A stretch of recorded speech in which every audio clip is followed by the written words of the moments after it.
Hello everyone and welcome to another video of mine. My channel in particular is not really fully defined. I don't even know what it is, what type of channel I'm doing. I'm just making random videos on things that I find interesting. So that can bleed into gaming, just the news of the day. It can be anything basically. So I would think at the moment I'm going for more commentary style kind of thing. So yeah, I've been hearing about this video from Coryxkenshin. Am I pronouncing that correctly? Coryxkenshin. I don't know how to do it, but I've never actually heard of this guy before. It's my first time coming across him ever. I've only been on the internet. It sounds stupid, but actually using the internet like from 2016. Before that, if I ever went on the internet, it was always like very brief and very quick. I'd always get there to like just download like study notes and things like that. So even YouTube as well. I was always taught for some reason I don't I like the people around me always told me YouTube's bad for you, don't go there and that kind of thing. Um, so try not to listen too much to the people in your community. Learn things for yourself. Don't become a bot. I was one for a very long time, and yeah. So this guy is going through some issues over here, which is pretty damning and serious. He accuses YouTube of being racist and playing favorites. I first started using YouTube in like 2016, just as a casual viewer. I had a channel in my own personal name, not really a channel, but like an account in my own personal name, and I'd watch things like tutorials, Jay's 2 cents, or whatever it was. And I remember, like when it came to gaming and stuff, I'd always see the same channels. And to be honest with you, I thought that was all there was to it. Whatever you found on trending, that was it. I didn't really know that there was all these other things until they started getting recommended to me, or people told me to go and watch it or search for certain things like that. So why I'm bringing this up is this guy in particular. I've never heard of him or seen him before. It's my first video actually watching of his, and in fact, I came here because of some ordinary gamers, Penguins and or Moist Critical, and I just like I found it weird that this guy is he's got quite a large following. He makes some really good videos, and it's kind of weird. We're looking at the views on these videos; it's insane.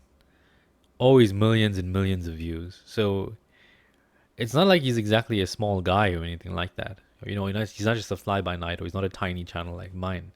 So I can understand if not a lot of people and no one ever sees this video of mine, but his in particular is a bit weird. So after watching his video and stuff like that, I found it a bit interesting that he could point out. For those of you who haven't watched, I think you should watch it in full.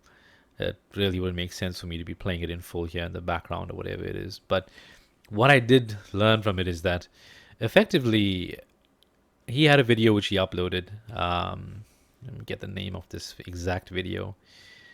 Oh, where is this thing? In fact, it's not here. Is it here or not? I can't remember. But I think it's called the Mortuary's Assistant, and it was age restricted. When he appealed it, the age restriction was upheld, and then he went to Markiplier's channel, and he took the same video, showed it off to YouTube, and then they reversed it. And then a few days later, they age restricted both channels. Now, where this is all coming in is that YouTube is obviously being accused of playing favorites, but also of being racist as well. Because every time Corey comes back to YouTube, it's like he takes long breaks, from what I understand, from what I got out of his video, and from what I can see in his channel as well. He's not a daily upload kind of guy. So whenever he takes breaks and stuff like that, he ends up on trending, and then all of a sudden he gets kicked off of it. Whatever the reason for that is, who knows? I suspect, honestly speaking, it's probably somebody on YouTube's team that doesn't like him for whatever reason. Could be a personal vendetta. Maybe they just don't like his type of content. Or maybe they feel that the spot he's occupying should be given to someone that's more deserving, someone they feel is better. I find it hard to believe that it's an algorithm doing this or some sort of bot or machine, because you see, generally what happens is when you do something, especially with an algorithm as well, um, it doesn't just nitpick, it doesn't single out people. So if it's designed to, for example, cancel out the color red, anybody with a video that has the color red in it will be, well, flagged by this algorithm. It won't just say, look, person A has red in his video and he's flagged, but B, C, D is fine to have red. It doesn't do that. And even if it does, and if you appeal it, generally what should happen is when a human looks at it, they should say, okay, fine, there was an error. Let's just overlook it. In this case, that didn't really happen. So to some extent, I can understand where he's coming from. And the other thing which I find a bit patronizing as well, not that I'm trying to take a hit or a swing at anybody, but there's this thing about YouTube Black. I've seen this for a while now. I've seen it many times on YouTube adverts and stuff like that being played, saying it's a space for black voices and stuff like that. To be honest with you, I don't believe that there's any part of the world which should be given to a specific group of people. I think the world is big enough for all of us in it. It's just, obviously, it's very difficult to get along with every person you meet. But I don't think we should have our own separate spaces. I think we should all share the same space, if that makes sense. You know, there's nothing wrong with sharing the same space, in my opinion. And the reason why I'm also bringing up the YouTube Black thing is not because I don't like the idea of it. It's not a bad idea to a certain extent. It is a bit patronizing, and I would think it's kind of like looking down on a particular set of people, because effectively what you've done is you've taken a community and you've given them what you could say is a spotlight, or you could have given them a cage to operate in. And only the people who want to see what's in the cage will go there and look through the bars. Whereas you've got these people that are held back in there, operating freely, thinking that they're not really trapped. That's one way to look at it. You know, if you want to separate people nowadays, doing it by force is very difficult. You know, to just grab people and push them into certain spaces, it's not very easy. The only way to take away people's freedom in the modern world, I think, is to get them to give it up willingly. So you make them think that you've got something good for them, and you isolate them in somewhere, some other space. Because to be honest with you, I've never watched any content on YouTube Black, so I think it's pretty obvious you have to go look for this stuff to actually get it. It's not like something that just pops up on your feed all of a sudden. I've never had that. I've seen adverts, but I've never had anything from YouTube Black itself, unless I don't know how it works, whether you have to physically type it in or search it, I don't know. But also, you also don't know how the rules are being applied as well. I mean, for example, let's just say you are a YouTube Black creator and maybe you get a strike. Do you check those strikes against other videos, like people who have similar or identical content, to see if the strike is valid or not? I would suggest that you do, because it's a nice way to kind of look at the situation as a whole, you know, instead of just singling out a specific video. But yeah, I've gone on a bit of a rant and a tangent. So racism is a very serious accusation, no matter where you are on the planet. I'm from South Africa, so we take racism pretty seriously. We do have laws that to some extent enforce it. For example, you will get a job based on the color of your skin. They call it affirmative action, but the fact of the matter is we have a group of people who are referred to as the born frees. So technically, the laws that govern which race gets which job shouldn't be in place for the born frees, but it's still applied to them. You know, so yeah, it's another topic for another day, I guess.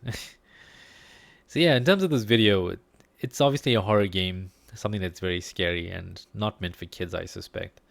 I don't know to what extent YouTube, the bots at YouTube actually fish out this kind of content and filter it, how it all works, like what exactly gets flagged. But in Corey's case, what was available on other channels was flagged on his. Well, the others weren't as well. So it's pretty obvious that a person did this. It could be a situation where maybe it was picked up by an algorithm, and maybe you had a human who was supposed to review it and you had a lazy employee. Or maybe, we don't know, what if there's one guy that's there reviewing and his job is to review like thousands of clips a day? You know, we don't know. Maybe he's just not at his desk. Maybe he's working at home. He's got a bot running in the background, and that thing is just hitting yes, yes, yes, yes, yes for everything. You know, uphold, uphold, uphold, uphold. You, you don't know. You get bad employees at all companies, you know? But in Corey's case, it's a bit fishy, because every time he leaves and comes back, like he mentioned in his video, which I suggest you watch if you haven't, and from what I've seen or heard, it seems that once he gets on trending, he doesn't stay there for very long. After a few days, he gets kicked off. Now, I doubt it would be a bot doing that. The reason being is, if it were, and if there was something really shady going on with Corey, it would pick him up almost immediately, and it should flag all of his videos every single time. Instead, what's happening is he's staying on trending for a few days. I'm not too sure the exact number of days. And then eventually something is being caught up after he's uploaded a video. So he's gone for a couple of months. Only when he uploads a video and he's on trending does he then get some sort of guideline strike or something happens that takes him off trending or that punishes him for being back on YouTube. So in his absence, nothing really happens. And what he pointed out was that in one of the cases, he was flagged for a video from 2019. That was obviously a long time ago. So this is where the situation comes in. And if you think about it, if YouTube is going back and retroactively flagging you, why won't they do it when you're not active? Why do they wait for you to get active? And why do they wait for you to get on trending or whatever it is? Is it a situation whereby the algorithm is not really fully implemented, where the humans actually still like go through the whole thing? Do certain things fall through the crack, or is it just a situation whereby when a video gains traction or when a channel gains traction that you actually then only get detected or picked up? So like a smaller channel like mine, I wonder if I were to post the same videos that were age restricted, whether they would automatically be age restricted or whether they would just be ignored unless or whatever. If it ever gets like so many views, does it then only get detected, or does YouTube not waste its resources on certain things? Do they like automatically ban certain channels, like smaller channels, just to like filter them out of the process? Or how does it all work, So it's crazy. This is also very important as well. So I just want to play this part of the clip, in fact, which I found to be very interesting regarding this whole clip thing. Why my video was flagged in the first place. Actually, number one, was it automated or was it a human that age restricted it in the first place? Number two, who was the human reviewer? Because it's a human reviewer once you submit an appeal. Who was the human reviewer that doubled down and rejected my appeal? Number three, why did it take Markiplier's clip in order for them to reverse the decision?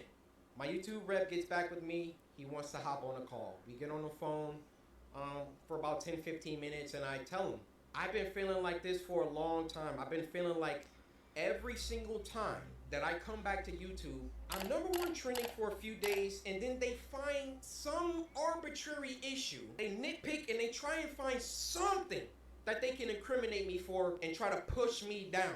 You don't believe me? What happened the last time I came back and I was #1 trending for like a week? They copyright struck me for a video that was in 2019 or something like that. Why don't these issues ever crop up when I'm not uploading? I mean, I'm not on YouTube like 9 months out of the year. Nothing ever happens until I come back and I start uploading again, and I'm getting my numbers, they're climbing, they're exploding, I'm #1 trending. So that's the thing that he was pointing out, that I've been also repeating for a very long time on this video. So that's the thing that obviously bothers a lot of people. Does the system only work when you're active on YouTube?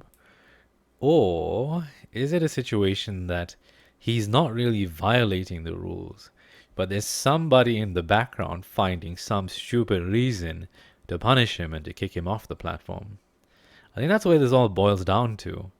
It's pretty serious and wild that these things are being thrown around, but I'm being honest with you, I don't see any other, and I don't think any person with a working brain as well can see any other alternative to this.